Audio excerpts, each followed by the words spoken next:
Hey guys, I'm back with another video, and yeah, semi-annual sale is soon, so I figured I'd do a kind of wrap-up season overview video. So I had initially done like a 15-minute long rundown video of every single candle I burned, and I was just like, girl, this is just too long and too rambly. So we scrapped that one, and we're gonna do a condensed version instead today of basically just the 5 best and 5 worst candles that I come across for the springtime, just to kind of condense my thoughts of all the candles, and we'll go from there. I would say the 5 worst are more like the 5 most disappointing, because I feel like at this point in time, Bath & Body Works doesn't truly put out anything that's rancid or disgusting. Like, they're pretty refined in their selections at this point, that like if I don't like a candle, it's basically based on like throw, like if it's unscented or if it's just disappointing, like the fragrance, like naming and the mood and the notes seem to hype it up to something more than what it actually was, kind of expectations versus reality kind of thing. So it's not really so much like disgusting fragrances that float around anymore. And I guess because I have so many candles in my collection at this point that I don't really go and seek out buying candles that I find are disgusting on cold, whereas maybe in the past I would have just for review purposes. I still do kind of try to buy pretty much everything that's new, but there were a number of new fragrances that I just simply did not purchase this time around, just because I was like, I really don't think I'm gonna really enjoy that one or really care for it based on the cold sniff in store. I do have to say, Bath & Body Works has still, we can't really rag on them for being in their repackaged era anymore, although they are certainly in their dupe era now of duping other like higher end or other brand fragrances, which is a little but you know, if that's what's like trendy and what's selling on TikTok and social media, then they're a business, they have to make money, so I understand why they might do it. It just kind of points off from, I guess, innovation and ingenuity or originality standpoint. Points off for that. But my original point being that we get quite a bit of still new fragrances, and I think with any candle brand, it's the balancing act of providing new and novel fragrances to the people who are collectors like us who buy very frequently, and also the balance of still keeping returning favorite fragrances that people come to like and expect for every season and want to smell them and still buy them in store. So for us who like the new and novel stuff as collectors, we want new stuff, but I think the casual consumer out there who just walks into the store is just kind of wanting to find their usual like mahogany teak woods and midnight blue citrus and strawberry pound cake year after year, and maybe they'll stray and buy a new one. So I think they're doing a pretty great job of balancing the needs of both camps of people. So there's still plenty of new stuff to buy. I think I counted like at least 35 to 36 candles I bought in this season. It's just I still continue to give Bath & Body Works all my money and keep buying their candles, and it's just obviously a little bit is fueled by the channel, but I just really enjoy smelling new fragrances at this point in my, I guess, reviewing career, that I still kind of try to, if it like semi seems pleasant to me on cold, I still kind of want to try it and burn it and smell it at home. And so that's why I still accumulate so many candles. And once again, just long story short, they're doing a good job of still giving us new fragrances and not just all the boring repackages over and over and over and over again, and that's all they give us like maybe they have in previous years. So points up for that. So without further ado, let me get into it. We will do the top 5 most disappointing fragrances, and then we'll do the top 5 like best fragrances. Basically the best ones, the stipulation for that was, would I consider repurchasing it or have I already repurchased it? So those are the best ones. So let's get into it. So we'll be working from the least disappointing to the most disappointing. So number 5 on our most disappointing was Wild Rose and Suede, and that's what that one looks like right here. This one was both from a standpoint of fragrance as well as performance. Like this one was quite light, like abysmally light. Pink Tea Rose, Soft Suede, Warm Amber, and I was just burning this one, and it's just not very strong. I would say it's probably one of the lightest fragrances next to like Book Loft this time around, and they both have a similar like cozy, almost like a cozy clean feel to it, and like a woodsiness to it as well. But also, this was disappointing in the sense that it's marketed as like a wild rose fragrance. So you guys know I love rose, so I kind of try to buy pretty much any rose fragrance that's out there, with the exception of Summer Rosebuds, which is just a repackage of Riviera petals, so I don't need that again. But any case, yes. This one, I was just expecting like, ooh, wild rose. Like you're gonna expect some like, you know, a wild rose would indicate a blooming rose out in the wild. So you get like the greenery and the beautiful like stem mixed with the floral component of the rose. And that's really not quite the case. This is kind of misleading to be marketed as a rose fragrance. There is a powdered perfuminess in there, but it kind of just comes off as a general powdery floral action that you might equate with like a fabric softener. And this reminds me very much so of that Rose Petals and Linen like test laundry fragrance that then came out as like rain-kissed petals or rain-drenched petals or something like that in a Wallflower the following season or something like that, or the year after, whatever it was. But in any case, it's very similar to like that that Rose Petals and Linen thing. But this one's maybe a little bit warmer and more heavier on that sort of like suede warmth, like warm amber component to it. But it's pretty much just like this kind of warm, woodsy, sort of linen fragrance is what this comes off as, and it's just not quite punchy on that rose enough that it was disappointing for that, but also because the throw was rather light and minimal. So yeah, this one, not my favorite. So Wild Rose and Suede right there. It's another one of those I'm just like trying to hate burn at this point, just try to get it out of my collection and move on with it. So that was Wild Rose and Suede right there. Moving on, we have Bridgerton Diamond of the Season right here. That's what that looks like. This one I was just really excited for. So this one was like an expectation versus reality thing. You know, it was $32.95, has this fancy lid on it. It's supposed to be the hero of the fragrance. They put out all this press release, you know, Bridgerton, all the whole Netflix collaboration ordeal with it. So it came with a lot of hype. And this was Sparkling Peach, Spring Daffodil, and Radiant Jasmine. And I remember when I smelled this in the store after work, I was just like, girl, what? I can't believe I waited all day for this, and I can't believe I put in a BOPIS order for this and paid full price for it, but you better believe my ass went back there to do a price adjustment. But in any case, yes, cheap and gladish are the words that come to mind. Like, no, it's not awful and it's not terrible. It's not disgusting. It's like pleasant enough when you burn it, but it's just kind of meh, especially because of the hype that came along with it. And like, I don't know, I thought peach mixed with daffodil and jasmine would give a beautiful like floral, like daffodil and jasmine could have like really beautiful floral qualities to it. But this just smells cheap gladish. Like there's just a very like air freshener peach quality to it, and then like, you know how a lot of air fresheners try to give like a clean, soft, like prettiness feel to it, but in a cheap way. That's kind of how the daffodil and jasmine come off on this. And there's also very much like a drink type champagne feel to it. I think this is kind of like trying to chase the success of Champagne Toast, but give it a peach twist on it. And this is kind of what we got here. So it's kind of like, if you like snowy peachberry / cranberry peach, and then kind of mix the Champagne Toast type of like creamy sweet champagne quality to it, then that's kind of what you get with Diamond of the Season. And I'm just exhausted on Champagne Toast, and I just really don't care for their peach fragrances. So the two combined together, it didn't really give me a whole lot. I was just really expecting to be more sophisticated and elegant and just more luxurious from the daffodil, jasmine, and then based on the packaging and the mood of everything. And also, this one gets really sooty at the mid-range point, and then for some reason it gets lighter as the candle goes on. So not my favorite there. So, but we still got some pretty juicy fragrances out of the Bridgerton collection, so all is not lost from that collection. So that was Diamond of the Season right there, which was number 4 on our list. Going on to number 3 and number 2, honestly, and you can even throw in the other Asian American Pacific Islander fragrance in here. They were all just kind of disappointing. We'll just lump them all together. So we have Cherry Blossom Soju. You can put this as number 3, I guess, and then Roasted Sesame is number 2. But for good measure, let's throw in Ginger and Hinoki too, because Ginger and Hinoki was like totally unscented, so that qualifies as disappointing. That was actually, I rarely return or exchange candles anymore, but if something's truly unscented or just like does not perform, it goes right back to the store. And Ginger and Hinoki actually indeed went right back to the store.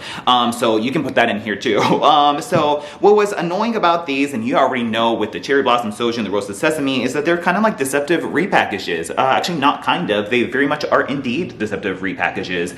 So Roasted Sesame is just, what is it? Roasted Sesame, Toasted Hazelnut, and Sweet Maple. This is just Pumpkin Peanut Brittle. I did that whole video about how we had a video from Linda Song talking about how Roasted Sesame came into her fragrance palette, and then they tumble it into Pumpkin Peanut Brittle, and then lo and behold, a few years later, we get Roasted Sesame, and it and does indeed smell like pumpkin peanut brittle. That said, the fragrance is not bad. I actually love pumpkin peanut brittle. It's a great fragrance. It's the marketing and the deception behind this that I don't love, and that's why it's disappointing, because you see roasted sesame and it's supposed to be a Korean dessert, and so you're expecting, I don't know, something exotic and fun and new, and it's just actually this pumpkin peanut brittle, which I've had many times before. But once again, I can't stress enough that pumpkin peanut brittle is a great fragrance. It's super strong. It performs well. It lingers for hours. It smells like peanut butter on a Ritz cracker. I've loved pumpkin peanut brittle for the longest time. It's the name change and the, the alleged deception of this candle that does not sit right with me. And so that's why this most certainly ranks on the disappointing list. That was roasted sesame right there. And then in the same vein, we have Cherry Blossom Soju, which once again is supposed to be another exotic, fun Korean drink that celebrates her heritage, yet it smells incredibly similar to Tokyo Petals, which was a Tokyo Japanese fragrance and was supposed to be drinking sake under cherry blossoms, but now it's a Korean fragrance of Cherry Blossom Soju. So once again, the naming and the marketing being kind of deceiving. I don't love that, so that's why it totally gets points off, and it's very disappointing, because I was expecting something, I don't know, just juicy, awesome, and new, and it totally was not. I burned it. It smells pretty much like how I remember Tokyo Petals being, / Peony Petals, / that Love Valentine's Day fragrance. Like, it performs fine, and it's like, I guess, all right enough. I don't love the fragrance. It kind of has like a synthetic hairspray type of feel to it that I don't love. But once again, it's more so the marketing and the repackaging that's quite disappointing in this. That was Cherry Blossom Soju right there.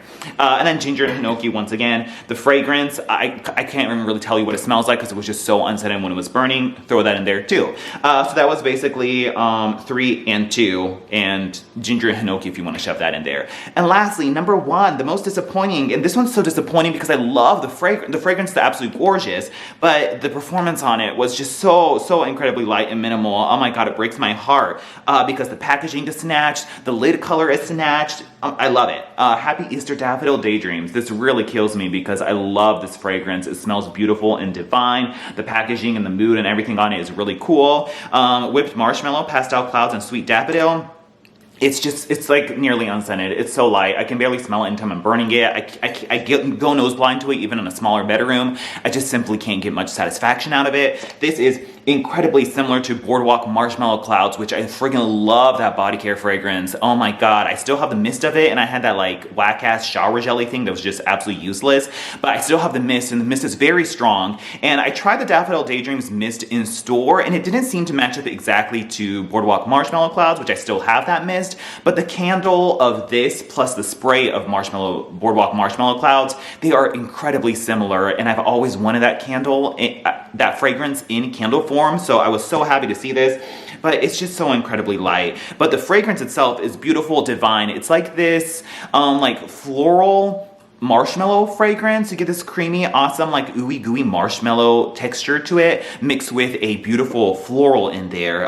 The whipped marshmallow and the pastel cloud certainly is in this candle, whatever pastel clouds smell like.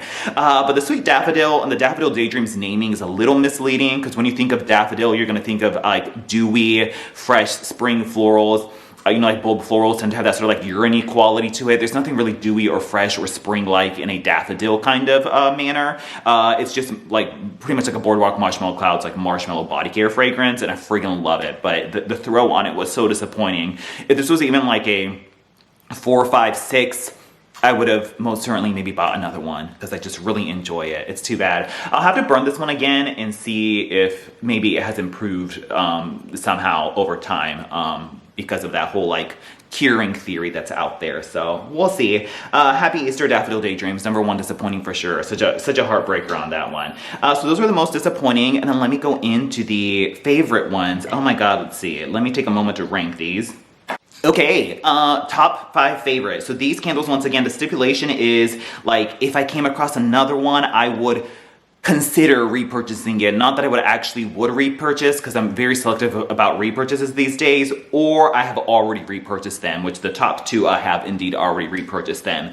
So number 5 is actually not even in my possession anymore because I finished it and it was flawless and awesome down to the bottom. And it was also the most surprising too, which was Bookloft. Oh my god, I love that one. Originally I wrote it off saying it was just like very light and weak, and it was. For the first half of the candle, it was very weak to unscented, and I just really couldn't smell it. But at the point of the review, I had already burned it 3 times, and to qualify for the gently used return policy, I would not qualify at that point anymore because I've used too much of the candle. So I was like, you know what, let me just like keep this and hate burn this and just try to finish it and move along with it. And then so in the second half, when I wasn't reviewing it anymore, and after I was just kind of like casually using it and just shoving it in my bedroom to try to maximize its throw, I could actually get a adequate enough throw in a smaller bedroom that I was fine with it. And the more I burned it, the more I enjoyed it, and the more I just wanted to keep burning it. And it had a beautiful like performance all the way down to the bottom. I think I had the core wicks, I would just trim them, and it was just like flawless all the way down to the bottom. And I could still get like a good 4 out of it, definitely still in the light range, but I could still smell it, and I feel like it kind of built it's on top of itself the further down it went, and it was just like this sort of cozy, nuzzly, woodsy fragrance. I think it's supposed to be some kind of like dupe of Diptyque's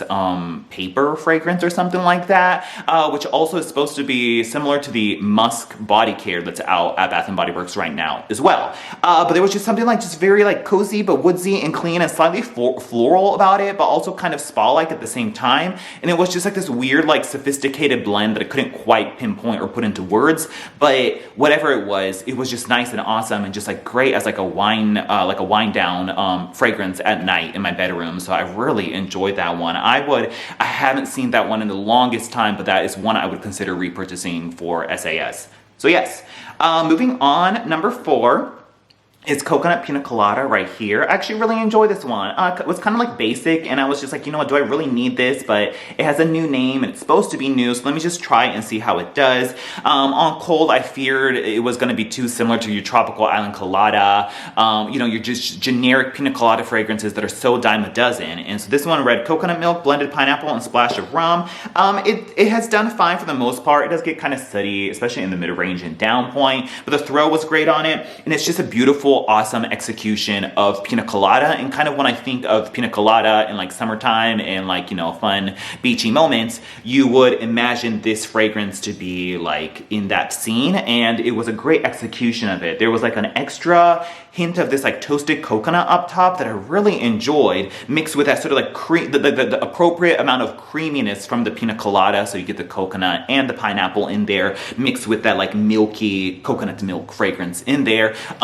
And it was great. I really enjoyed it. It was just fun, bright, and happy, and it performed great. It threw well, and it was just a great execution of Pina Colada. I don't think I need to repurchase this one because Sunny Coconut and that Test White Barn Core line at the current moment is rather similar to it, that I don't think I need another one. So that was Coconut Pina Colada right there. Moving on to number 3. Oh my god, I actually really enjoyed this one too. This one totally surprised me. A lot of these are like surprise hits. Queen Charlotte's Tea right here. Oh my gosh, I really enjoyed this one.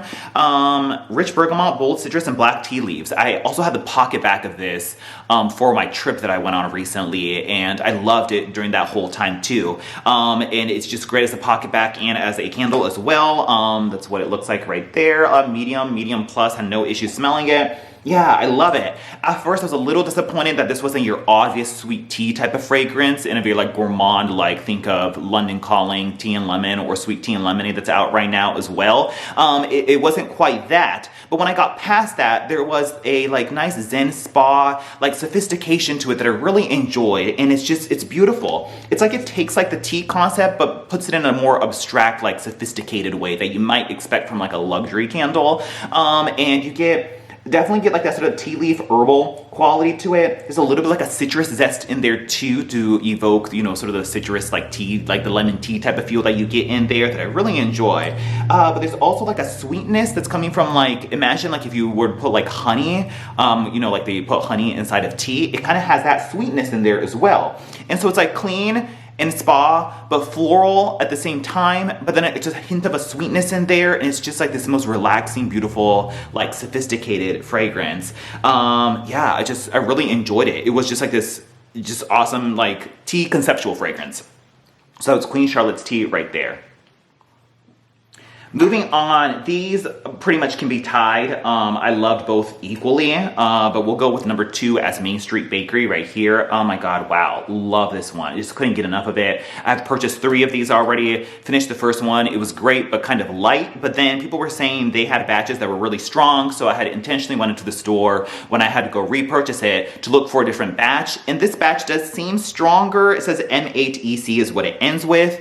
Once again, it kind of came off of me not burning any candles for like 3 weeks on that trip and then returning home, and so like, you know how like your nose gets cleared and like you reset your senses, and so when I came back from the trip and I burned this new batch, it seemed much stronger. But once again, I don't know if I can attribute it to it being the batch thing or just taking a break from candles, so I don't know. Fresh banana, vanilla wafers, and cinnamon sugar. Amazing. At first I was just like, what the hell? Why does Main Street Bakery smell like banana pudding? And so the naming on it was kind of weird. When you think of Main Street Bakery, you would think just kind of like a donut-y fragrance or a coffee fragrance or something a little bit more cinnamon and spicy, but this was just a straight up banana fragrance. But I think people were saying it was supposed to mimic the Magnolia Bakery thing, so they can't like jack that name completely, so they went with Main Street Bakery and then turned it into their like famous banana pudding fragrance or banana pudding dessert into a fragrance. And that's kind of what's going on here. It's just the most divine, beautiful, awesome banana pudding fragrance you will ever smell. It's just, they've nailed it. It's just so friggin' delicious. It has that sort of fluffy, whipped quality that you would get from like mashing bananas together. But then you get a like kind of crusty vanilla wafers type of gourmand bakery action chilling in there as well, with heaps of this like vanilla creaminess. And it's just, oh my god, it's so delicious. I just friggin' love it. It's very similar to banana nutmeg bread pudding, which then got repackaged as like pumpkin banana muffin. Very, very similar to that, but I think that one had just a little bit more caramel to make it a little bit more fall forward, whereas this one kind of is more like the banana and vanilla and not so much the sort of like caramel fall feel that you get from the other one. But in any case, I love that fragrance, and this one is kind of like a sibling fragrance to it. Oh my god, if you want a banana pudding fragrance, just get it. It's just so divine. I can't stop burning this one. It's just amazing. So, Main Street Bakery right there. And lastly, number 1, oh my god, and this was also surprising too because I had ragged on this one on Cold, and it is Danbury Shortbread right here. And that's what that looks like. This one says whipped vanilla, almonds, and sugar crystal. I have already finished one. I'm like, well, on my way on the second one, and I have a third one in backup. I don't think you'll see any of the Bridgerton at SAS clearancing out. There's at the day of filming, today is their Bridgerton sale, so you could get it today, but I don't think these are slated to be clearancing out during SAS, so I don't know how these are gonna appear or when and if they will clearance out. But it was part of spring, so I just put it in this video. But in any case, on Cold, I was like, this is so boring, generic, and safe. There's nothing new or groundbreaking about this. It just smells like sugar snickerdoodle rehash. Like, why do we need this again? But then when you go to burn it, it just livens up into this beautiful, awesome bakery fragrance, and it's just a quintessential awesome bakery Bath & Body Works fragrance. It's just so awesome. It's like they take just a little bit of like an almond fragrance in there that almost gives it like a vanilla extract type of depth to it that I enjoy, mixed with like this awesome, warm, very buttery vanilla cookie, vanilla cake type of fragrance in there. Think of like a Madeline cookie. I feel like it's not quite as crispy enough to be an actual shortbread, but some type of like buttery vanilla cake cookie evoking experience. But there's like a sort of an authentic quality to it as well. It's not too artificial, and it's just, I don't know, it's just like this awesome like cookie shortbread cake type of experience. And it smells like you have something sort of baking in the oven. In a similar vein to like berry waffle cone smells like you have something baking in the oven. This has that type of quality, addictive quality to it that I love so much. And it performs and throws totally fine. That yeah, I just, wow. Danbury Shortbread was a like runaway surprise hit for me. I just can't believe it. So I already have 3 of these, so I think I'm good with that. But yes, and I think that's it. Let me know your thoughts on these candles. What were your least favorite? What were your most favorite? What was most disappointing? What was most surprising? Leave your comments down below. As you may or may not know, SAS semi-annual sale is this Saturday, June 1st, and there's supposed to be an early access, I think online, probably at member preview, Friday evening, I think starting at 6. I will just wait to go into the store on Saturday, make my rounds. There's a whole crap load of new candles coming out, which I'm really excited for. There's a lot of blends that I'm really really excited for. So I'll try to pick up at least one of each of those. We haven't had Plumeria come out in a 3-wick since like ever. And so it's like mixed with sugar lemon zest in a blend candle. So I'm really excited to get my hands on that because I love the Plumeria fragrance. And there's like a toasted cinnamon sugar thing, and some other like SAS line. So whipped coconut milkshake and berry waffle cone is also supposed to be out for SAS. So the cheapest price for the candles are usually on the first day. So I'm probably gonna go in and snag those on Saturday and try to do a haul of that. But kind of just wanted to do a rundown video ahead of time that wasn't too long like my initial 50-minute take, but still like highlighted enough points in this video. So that's pretty much it. Thanks for watching, and I'll talk to you guys later. Bye.